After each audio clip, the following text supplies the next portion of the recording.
सकाळी जेव्हा त्यांनी प्रस्ताव द्यायचा होता जागेचा, मुद्दामून त्यात मेक मारायचा प्रयत्न केला जेणेकरून शिवसैनिकांमध्ये बेचैनी होईल,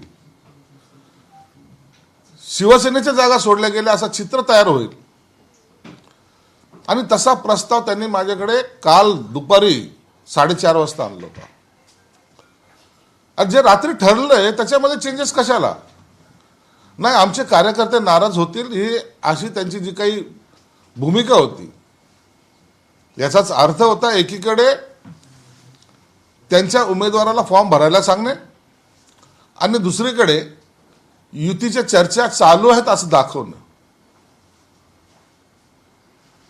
कालचा प्रस्ताव तर हो हो चुकी झाल्यात असं सांगून सुद्धा आतापर्यंत या घडीला या क्षणाला सुद्धा त्यांनी कोणताही प्रस्ताव त्या चुकीच्या दुरुस्त्या केल्या नाहीत आणि नवीन जो प्रस्ताव तो दिलाही नाही।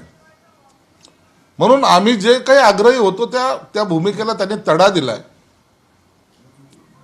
स्वतःची ताकद आमची वाढली,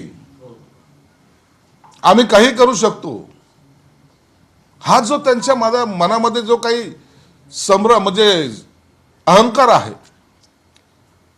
त्या अहंकाराचा अंत आज शिवसेना भाजपची युती तोडण्यामध्ये झालेली आहे।